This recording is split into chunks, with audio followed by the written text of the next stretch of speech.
Let's talk about progressives. I mean, some people immediately equate progressives and liberals into the same box. Some people even equate progressives, liberals, and Democrats all into the same box. But of course, Democrat and Republican, those things are just parties. I guess liberal and progressive are more about the ideas, and progressive definitely means to progress forward, but I would really have to say on YouTube, there is not enough love out there for progressives. So I thought we'd go through a list of things about why you should love progressives.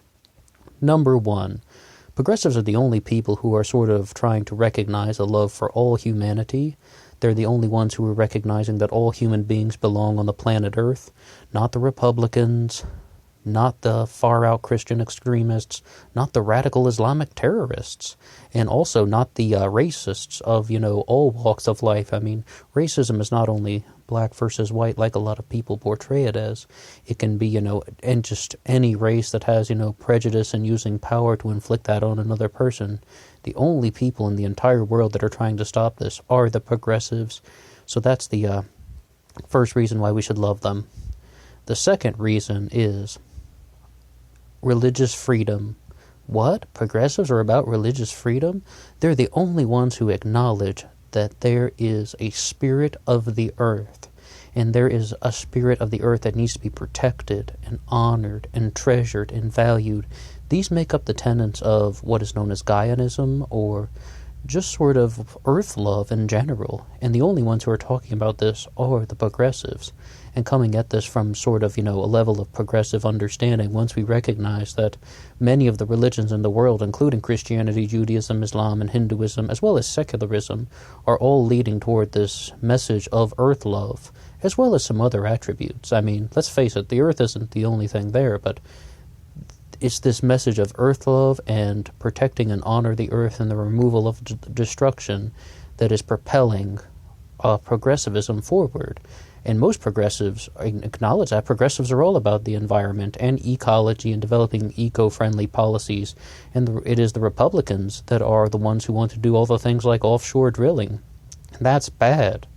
Remember, Democrat is just a party name. Barack Obama was all about drilling in the Arctic, part of his so-called, quote-unquote, pan-energy program. Nonsense, utter nonsense. Very destructive things to the planet Earth, which are just plain immoral and unethical.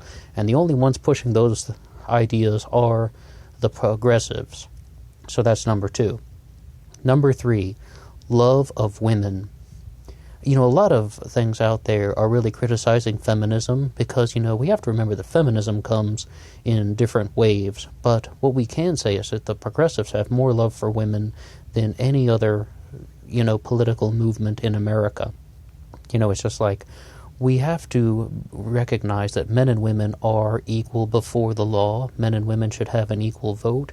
And a lot of people, I was just listening to Ann Coulter or something trying to say that, women don't need the right to vote, that was just a failed experiment. Women should talk about politics but not have the right to vote. The Republicans, the conservatives, and the right-wingers are absolutely against having women involved in any sort of political process. And it's just like, whether, they choose to admit it or not, any sort of Republican woman who's running for political office is a progressive, and the progressives are the ones that are driving everything forward.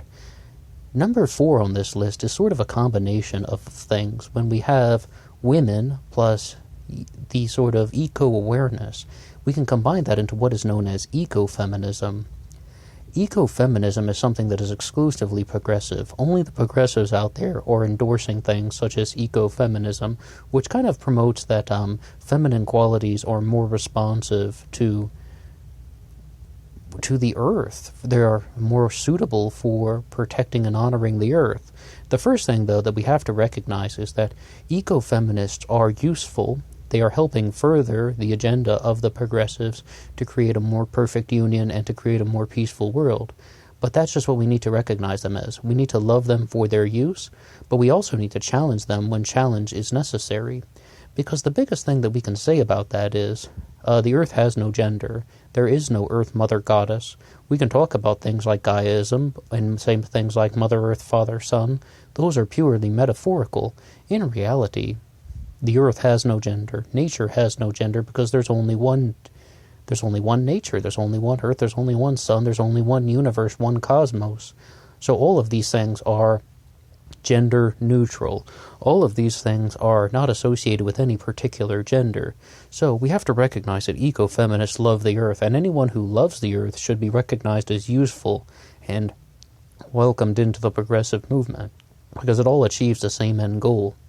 But at the same time, we also need to recognize that there is no masculine or feminine. There is only just this transcending love that is both, not only transcendent but also immanent. It's always present, but it's also at the center of everything. And that's how we get to this progressive earth love movement that's going to completely re-envision the earth, probably by the year 2100.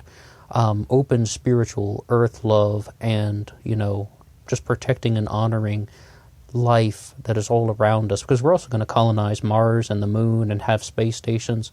Just kind of honoring life will be the dominant religion in the world by the year 2100.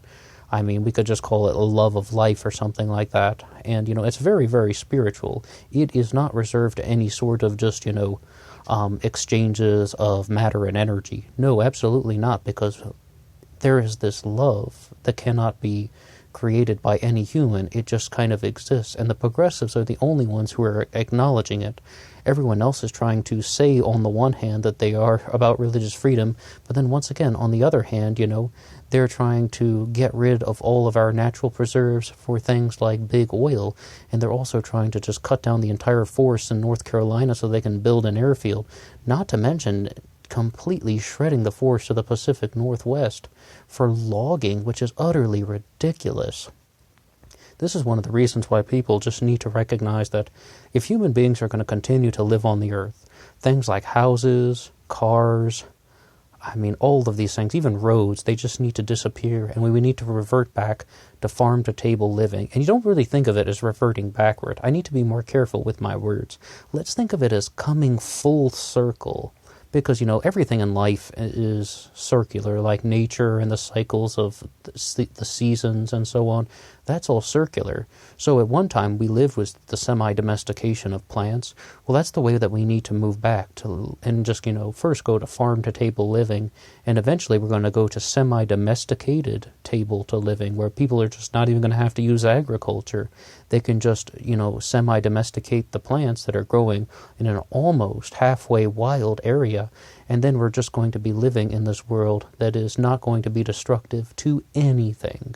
And the only way to do it is to honor the progressive causes that are trying to rid the earth from destruction and promote a more perfect union for all of humanity, regardless of your race, sex, even income level.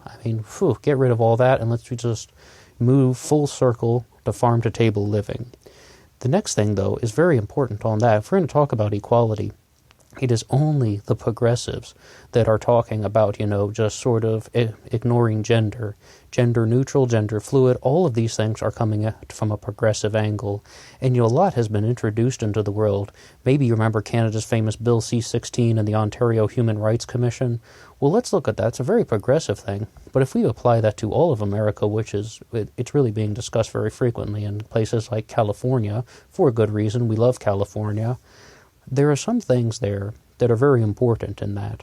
When it's like, if you can get rid of words like he and she, my favorite one on that list of, things like Zim and Z and Zer, what it was, per, P-E-R. And I was like, I would love to just do that. And, to be referred to just as per, because I'm a person.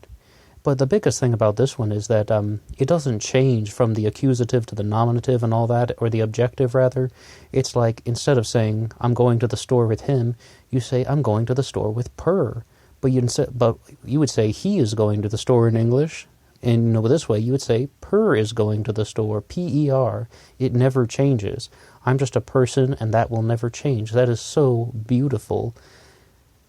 And we just need to recognize that that's the future. Whether you want to accept it or not, it is the future, and times are moving forward. And, sometimes change is difficult, but imagine the world when we can actually get to this sort of semi-domesticated form of humanity interacting with ecology in a productive manner for the benefit of the entire cosmos. And, it's like, it's just going to be something that's absolutely beautiful. It might take, multi-generations to actually achieve, and by that time I predict we'll already be living on the space stations. There's so much talk about things like the moon and Mars. First, we're going to be living on space station. Let's be honest, we already have, the International Space Station, so it's like, that's going to be the first form of kind of interplanetary lifestyles. But, we're going to have to recognize, though, that once we can sort of get out of this mold of bringing destruction upon the Earth, then we can move forward to a sort of era of brilliance, an era of peace and understanding, and remove all of these destructive things like racism, religious discrimination, gender discrimination, acknowledging, people's rights on all levels is going to become the future. So thank you for listening to my little upload on reasons to love progressives. What do you have to say?